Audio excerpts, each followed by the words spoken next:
SEC coaches get swagged out, Tom Brady gets scarred for life, and Steve Kerr tells me that champions start with tequila. So let's get started. What? With a look back at a jam-packed week in sports. Good thing I keep that there. The ESPYs were a huge success, as evidenced by the fact that here I am talking about them because there's nothing else happening. The highlight of the night for me was when a strong, beautiful woman gave an eloquent speech saying something that absolutely needed to be heard. The ESPY for best fighter. You beat out Floyd Mayweather, and you should have. Yeah. I wonder how Floyd feels being beat by a woman for once. Wow. I'd like to see her pretend to not know who I am now. Wow. Give that woman every ESPY forever. I'm not just saying that because I'm afraid that she'll beat me up if I don't. Let's see, what else do we have here? SEC Media Days took place this week. We learned vital information about the upcoming season, like what kind of sneakers Mississippi State coach Dan Mullen wears. Notice you're sporting the Adidas Yeezy Boost 350 today. Well, you know, I mean, I try to be swagged up in the footwear. I got a little sock game going today, too. Yeah, swagged up. I got my sock game on fleek, am I right? No, seriously, is that right? I'm like 40 years outside the target demographic here. Mullen wasn't the only one. Arkansas coach Brett Bielema showed up in custom, blinged-out Air Force Ones. Why? Well, the coaches want to show their players and future players that they're cool. They understand them, which would probably work if they didn't speak. One of the things that showed up was Dan had those Kanye West, East, whatever it is. Kanye East? Yeah, I love that guy. Hey, what do you kids think about that new Taylor Slow album, right? Still can't believe they killed off John Hale? I'm not even mad at this, though, coaches. I love it. I wish you guys did more of this before. Can you imagine Urban Meyer rolling up to media days like, hey, guys, this is cool, right? You like this? You are into this. Or Steve Spurrier in the 90s, guys, let's talk about some hot topics, eh? Huh? Or Lou Holtz with this? Yeah. Stop. It's hammer time. Speaking of other huge news stories in the world of college football, earlier this week, the University of Georgia announced that the 9th iteration of their mascot, Ugga, who they affectionately named Ugga 9, will be retiring, and his grandson will become Ugga 10 this season, which is a big deal because this mascot has a pretty good gig. His jerseys are made from fabric, supplied by Nike. Would you believe Ugga's got his own room? Before a game, Ugga always gets a bath. Oatmeal aloe shampoo on his body, baby shampoo on his face. On the charter flights, he can go up where the people are. We fly with the team wherever they go unless it's easier for us to drive. He has his own car.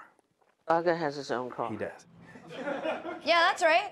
He has his own car because he was sick of being dropped off by his mom all the time at his weekly poker games. Mom, go away. This is so embarrassing. Perhaps the best part is that Ugga doesn't have to take time away from his important dog tasks, such as fetching and breathing whilst also drooling, to run his business. He has a team of people for that. Ugga has a lawyer. Ugga has a publicist. Ugga has an agent/handler. I don't have any of those things, and I'm a human. If you're thinking, why would an animal need all these things? Well, viewer, I'm glad you asked. I imagine Auburn's War Eagle would have loved to have a lawyer when this happened.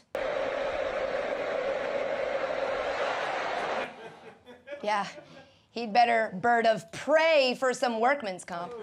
I also imagine Smokey from Tennessee would have appreciated an air-conditioned car. He ran so much, he needed doggy rehab.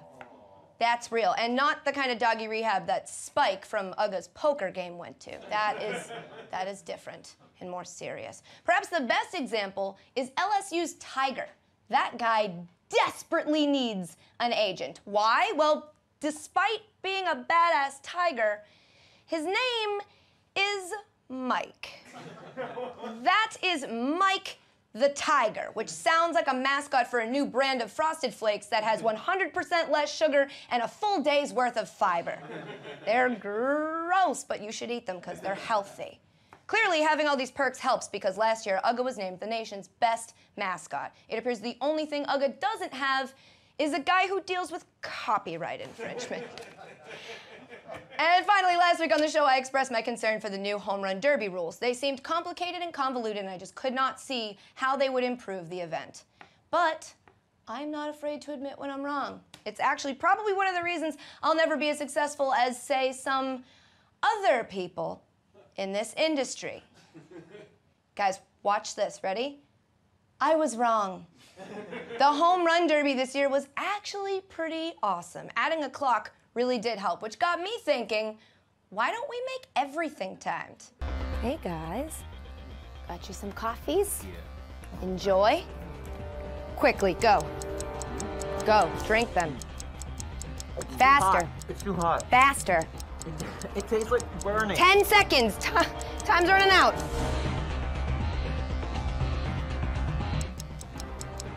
Time's up, my muffin.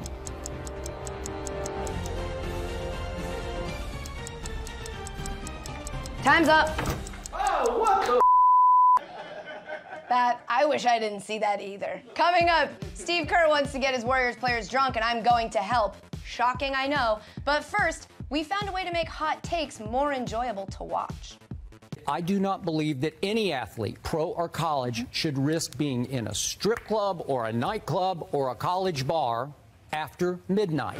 I'm stuck on this. Why not party in private? Why not invite everyone over to your place? Amen. Everything that Skip just uttered out of his mouth is correct. Lord knows, even though I've never really been into the club scene or anything. I know how to party. I know how to have a good time.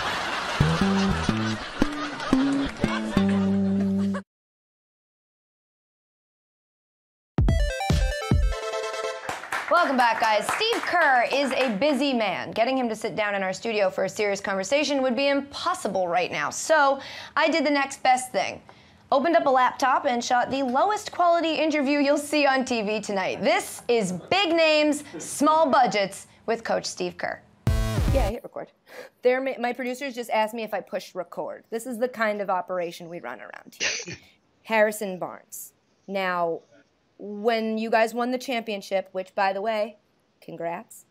Thank you. People were, he had never had a drink, and people said he had his first drink. It was a sip of championship champagne. Now we're hearing that you actually gave him a shot of tequila. Yes. Yeah. Who starts with tequila? Most people don't, but people who win championships sometimes start with tequila. Winners start with tequila. I've been telling my mom that, and she just doesn't believe me. It's kind of a credo, like a slogan that you can live your life by. You know, champions start with tequila. I think we should make T-shirts. Yes. Champions start with tequila. Iguodala has still never had a drink. What's the plan here, and how can I help? Boy, I may need to enlist your services for sure. So next year, if we can somehow pull it off again, win it again, maybe we get Harrison, you, and me in a room together with a bottle of tequila, and we bring Andre into the room. I mean, who could say no to that? Right? And maybe we have those T-shirts. It made me think of, try to remember what my first drink was, and the first liquor I ever drank in my life was Bacardi Limon. Ooh. What was the first thing you ever drank? Well, before we get to that, how did it go for you? It didn't. It went down fine, but it also came up just as quickly. Yeah, no details beyond that, please. I think I eased my way in. Unlike you, I decided to make the transition, so I had a light beer. Oh. Yeah. So what you're saying then is you weren't born a champion, you just became one. Yes. You have been a coach, you've been a player, you've been an analyst, you've been a GM. So I trust your insight. I need your scouting report on a young up-and-comer. I need you to give me some notes. Ryan Curry. Yeah, Ryan Curry. What can we expect from her? She's what, 6 days old? I think about 6 days old, yeah. Yeah. She'll be quick. Okay. good shooting touch, excellent at press conferences. I'm interested to see if she overshadows her older sister at next year's press conferences, or if her sister like shoves her off the stage and demands the spotlight. But I'm thinking a major competitive desire coming from Ryan down the road, because the older sister thing, she's going to get beaten up a little bit. Yeah, it's going to be an interesting dynamic, like a Splash Sisters, what are we doing here? Yes, Splash Sisters. I think that'll work. I think that's a good one. So do you see Ryan bringing anything to the table that Riley doesn't? Like a pacifier, maybe? Would you guys be open to trading her? I would.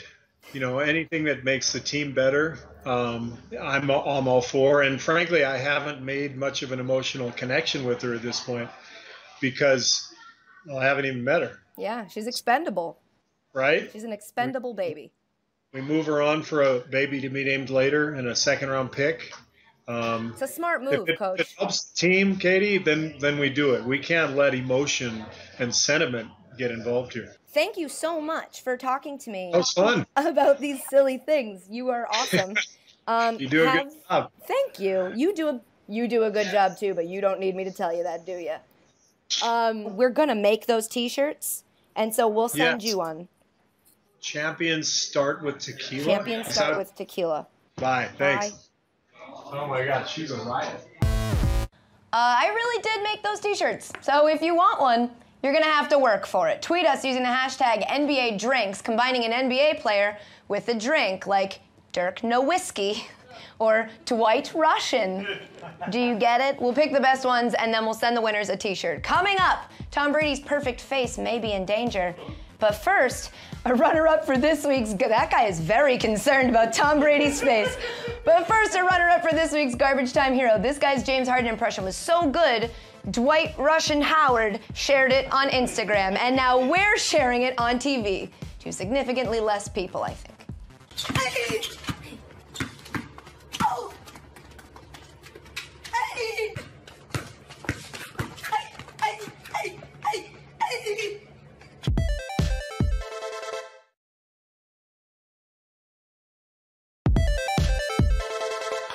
Welcome back to Garbage Time, the show that was actually named after this particular week in the sports world. With things being so slow around the office, I figured it'd be fun to ask some of my friends to meet me at the Ainsworth here in New York City to grab a beer and talk sports. Then I remembered I don't have any friends, so I called Matt Ufford from SB Nation, Alexa Datt from SNY, and stand-up comedian James Mattern. So the All-Star Game was this past week, which has sort of, I've noticed, reignited this debate of how dumb it is that there's stakes, like an actual reason to play, or that it's not dumb at all. I'm just curious to know what you guys think. I think it's utterly ridiculous. It's the dumbest thing. Yeah. Best record should host. This is stupid. Yeah, it's super easy, and they're like, no, let's make this complicated. I disagree, though, because of the existence of the Pro Bowl, where you see what an All-Star Game is like when there's genuinely no reason to show up. If you want to fix an All-Star Game, maybe take a look at the regular season that is punishing the athletes' bodies. Hey, baseball players work every single day for 7 months, and, oh, you're really good at it? Here, work an extra day. It's like, oh, hey, I'm really good at my job. Hey, great work, Matt. Come in this weekend. That hasn't happened to you. That happens to me all the time. Yeah. The other thing about the All-Star Game that happened this year was the voting situation with all the Royals getting voted in. That would be amazing. So, like, why open it to a fan vote if you're then going to go, well, that's ridiculous. We can't have that happen. Like, let it be all of the Royals. I think it should be. I think the fans should absolutely be able to vote, and that should be the way to go. Well, see, I have a theory about that. I don't think that all the votes for the Royals were from Kansas City. No, seriously. Controversy. If I'm a National League fan and my team has a chance to go to the World Series, I am voting for Omar Infante and the 3 guys on the Royals who can't hit water if they fall out of a boat to play, because I want my team to win and get home field. Put in bums. Put in corpses of players. Yeah, seriously. Pete Rose, lifetime ban from baseball, but yet they brought him out during the All-Star Game and honored him on the field as one of the franchise 4, which is an esteemed title. With the standing ovation he got, it's like reignited this conversation about Pete Rose and should he be in the Hall. I think he should. The Hall of Fame isn't this like golden god situation. It's a plaque on a wall. What's really at stake here is what does baseball think of itself? And that's because it's so self-mythologizing. They think the Baseball Hall of Fame is like this most prestigious honor. And it is an honor, but it's like, for most of us, it's a museum. It's a museum, and the guy who has more hits than anybody else ever should probably be in the museum. It's a museum full of horrible human beings. True. Ty Cobb went into the stands and beat up a guy with no legs. He's in the Hall of Fame. Tom Brady's appeal is going to be announced pretty soon. Given that Greg Hardy, who had, what, an 8-game suspension? 10 game that then now has been dropped to 4. What do you think is going to happen with Tom Brady? Well, I hate that we're even putting them in the same class. It's not even comparable. Agree. I don't think he should start for the first game, maybe. But really, this is tough for me me because I'm a Pats fan and I'm not going to try to be that like, Tom Brady doesn't do anything, he's innocent. But like, that was adorable, by the way. Thank you. It was very good. It's all circumstantial evidence. And like, since that's come out, we've learned that the people who ran that report, the ones who did that, were basically somebody who you can pay to tell you what you want to hear. He asked somebody to deflate the balls. We know that that's fair, the case. but we don't know that every quarterback doesn't tell the ball boy how they like the ball. 100%. The other interesting thing is that it was Roger Goodell who handed out the suspension, and then Roger Goodell who oversaw the appeal. Yeah, that seems fair. I can't think of a time in my life that I was like, I am angry at you. And that person was like, you know, I don't think you should be angry at me anymore. And I was like, you are right. I can. It was Lady Gaga. I hated Lady Gaga when she first came out. I was so angry at her. I hated the meat costumes. I hated the eggs, you know, at the Grammys, whatever that is. She's like a, you know, breakfast sandwich. It was too much. Then, all of a sudden, she wasn't that bad. I don't know. It just clicked one day. And that's why it's okay that Roger Goodell is hearing the appeal of Tom Brady. It's the Lady Gaga defense. We are all familiar with it. What do you think the final suspension will be? 2 When all games. said and done. 2? What do you think? Yeah, 2. 2? I say 0. The big problem is that Tom Brady has 4 rings, and he is super good looking with a supermodel wife, and his life is perfect. And how dare he want the balls to be the way he wants it? How dare he? I feel like, here's the punishment. Let him play. Scar him. Do something to his face. Like, seriously, that's what the real issue. Make him look like Vanilla Sky. Do something like Shave off his eyebrows. man. Make him look like Two-Face and Batman. My beautiful That's face. it. That I is really the don't best care. solution That's I've it. heard to this problem. Well, I have 3 friends now. So thanks to Matt, Alexa, James, and the awesome staff over at the Ainsworth. Coming up, we'll crown our Garbage Time Hero of the Week. But first, another runner-up. Well, technically, it is the same guy, but this time he's doing Russell Westbrook.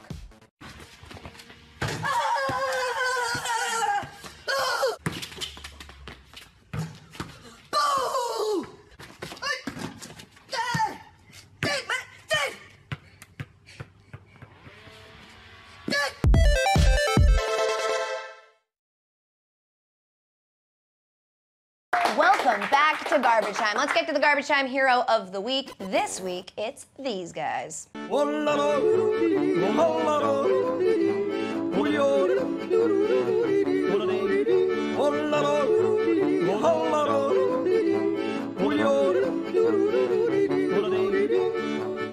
That is a sport called radball, which seems rad. So good job, people who named that sport. Okay, that's our show. Next week, I'm heading to Philadelphia to shoot a hot dog cannon with the Philly Fanatic. Dreams really do come true. But until then, send me questions on Twitter, Facebook, or email. I'll answer them on Junk Mail, which airs Wednesdays on my YouTube channel. Have a great night. And remember, champions start with tequila and end with outtakes. And more tequila. And you're spitting on me. Guys, if you're not communicating on your beat, we've got 2 separate beats. What kind of producing is this? Yo, my name's Katie Nolan. I do have a colon, but I don't want to talk about it. Keep the camera rolling. I got a show, and it's called Garbage Time. When I get a Diet Coke, I like a little lime. I don't have any more than that.